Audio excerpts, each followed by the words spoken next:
बात सबसे पहले पश्चिम बंगाल की, क्योंकि अगले साल 2021 में वहां विधानसभा चुनाव होने हैं और सभी पार्टियां इसकी तैयारी में जुट चुकी हैं। लेकिन प्रदेश के राज्यपाल ने कहा कि राज्य में निष्पक्ष चुनाव कराना मुश्किल है। क्यों कहा ऐसा, रिपोर्ट में देखिए।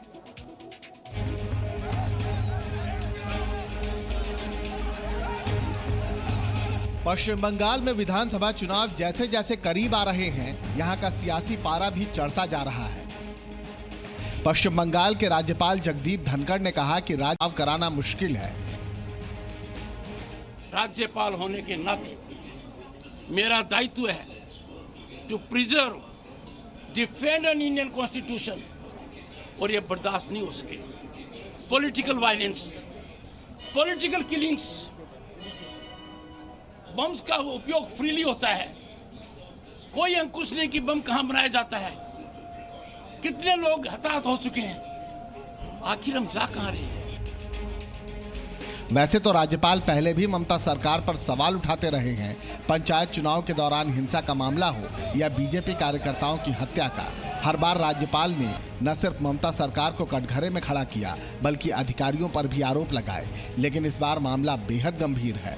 राज्यपाल जगदीप धनखड़ ने राज्य में अलकायदा के आतंकियों के होने का आरोप लगाया है। साथ ही कहा कि राज्य के सरकारी अधिकारी सरकार के इशारे पर काम कर रहे हैं। क्यों हमने रिटायर्ड लोगों को बड़े बड़े पद दे रखे हैं? सरकारी खजाना उनसे खाली हो रहा है। Retired DGP Prakash Rao state security adviser है, और सिक्योरिटी का क्या हाल है हम अंदाजा लगा सकते हैं। एक दूसरे वरिष्ठ आईएएस अधिकारी है, आईपीएस अधिकारी है, प्रिंसिपल एडवाइजर इंटरनल सिक्योरिटी, और अलकायदा ने पांव फैला रखे हैं। Where is our intelligence? राज्यपाल का ये आरोप यूं ही नहीं है कि राज्य में अलकायदा के आतंकी हैं, क्योंकि खुद राष्ट्रीय जांच एजेंसी की कार्रवाई ने भी इस बात का खुलासा किया है, जिसने अब तक 9 अलकायदा आतंकियों को पश्चिम बंगाल से गिरफ्तार किया है। और पूछताछ के बाद कई ठिकानों पर छापेमारी और गिरफ्तारियों का सिलसिला अभी थमा नहीं है।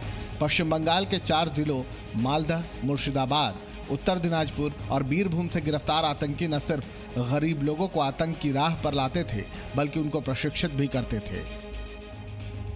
मामले की गंभीरता को देखते हुए राज्यपाल जगदीप धनखड़ ने इसी हफ्ते गृह मंत्री अमित शाह से मुलाकात भी की और कानून व्यवस्था पर चर्चा की। पश्चिम बंगाल की सियासी हलचल के बीच गृह मंत्री अमित शाह भी राज्य के 3 दिन के दौरे पर जाने वाले हैं। गृह मंत्री अमित शाह 4 नवंबर को 3 दिन के पश्चिम बंगाल के दौरे पर जाएंगे। अमित शाह का दौरा 2021 में होने वाले पश्चिम बंगाल के विधानसभा चुनाव को लेकर है।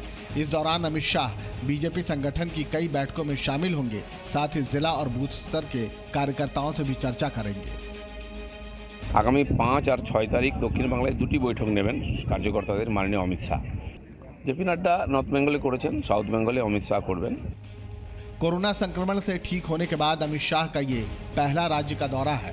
इससे पहले उन्होंने 1 मार्च को पश्चिम बंगाल का दौरा किया था। ब्यूरो रिपोर्ट, जी मीडिया।